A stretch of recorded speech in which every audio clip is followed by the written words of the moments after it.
இளைஞர்களுக்கு வணக்கங்க. இன்னைக்கு பார்த்தீங்கன்னா இந்த வீடியோ பார்க்குற நான் சொல்கிறது ஒரு 20 to 30 இயர்ஸ்க்குள்ளே இருக்கக்கூடிய இளைஞர்களுக்காக சொல்கிறேன். அதாவது இன்றைய சமூகத்தில் நம்ம பெற்றோர்களை கொஞ்சம் கைவிட்டுறோம்னு நினைக்கிறேன். பெற்றோர்களுக்கு உரிய அளவில் மரியாதை கொடுக்கலன்னு சொல்கிறத விட அவர்கள்ட்ட பேசுகிறதே கிடையாது.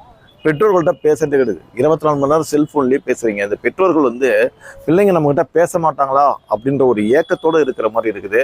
நீங்கள் வேணால் இந்த வீடியோ பார்க்குற பெற்றோர்கள்ட்ட கேட்டு பாருங்கள். நீங்கள் வேணால் காட்டுங்க உங்கள் பெற்றோர் உண்மைதானா அப்படின்னு கேளுங்க. ஆமாம் உண்மைதான் அப்படின்னு அவங்க மனம் விட்டு சொல்லுவாங்க. சொல்கிறேன், தயவுசெய்து இன்றைய இளைஞர்கள் உங்கள் பெற்றோர்கள்ட்ட தயவுசெய்து பேசுங்க. என்ன சம்பாதிக்கிறீங்க, எப்படி கஷ்டப்படுறீங்க, எப்படி இந்த வீட்டுக்கு கரண்ட் பில் கட்டுறீங்க, எப்படி சாப்பாடு போடுறீங்க, எப்படி சொத்து வரி கட்டுறீங்க, எப்படி எங்களுக்கு படிக்க வைக்கிறதுக்கு பஸ் ஃபேர் கொடுக்குறீங்க அப்படின்னு சொல்லிட்டு ஒரு நாளைக்கு உட்காந்து கேட்டு பாருங்க. அவர்களுடைய கைகளை, உங்கள் அம்மாவுடைய கைகளை அப்படி தடவி பாருங்க. பாத்திரம் விலைக்கு இல்லையா, தொடப்பத்தால் பெருக்கி பெருக்கி அவர்கள் கையெல்லாம் காப்பு காய்ச்சிருக்கோம். உங்கள் தந்தையுடைய கால்களை பாருங்க. என்னைக்காவது நம்ம அது மாதிரி வருடி பார்த்துருக்கோமா? வருடி பார்த்தீங்கன்னா உங்கள் இதயத்தை வருடுற மாதிரி இருக்கும்.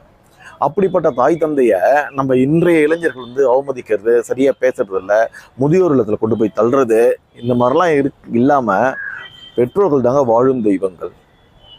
பெற்றோர்களை நம்ம வாழும் தெய்வங்களாக நினச்சிங்கன்னா கண்டிப்பாக உங்கள் வாழ்க்கையில் நீங்கள் ஜெயிக்க முடியும்.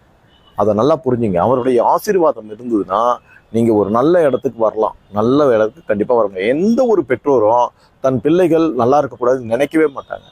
அவர்கள் சொல்கிற அறிவுரையாக இருக்கட்டும், அவர்களுக்கு பேசுகின்ற கடினமான வார்த்தைகளாக இருக்கட்டும், அல்லது கடிந்து பேசும்பொழுதோ அல்லது சில கட்டுப்பாடுகளை விதிப்பதோ எல்லாமே பார்த்தீங்கன்னா உங்களுடைய எதிர்கால ஃபியூச்சருக்கு தான், உங்களுடைய எதிர்கால நலன் கருதி தான்.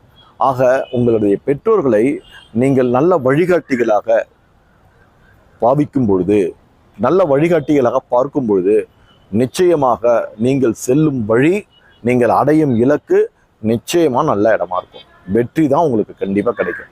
தேங்க்யூ.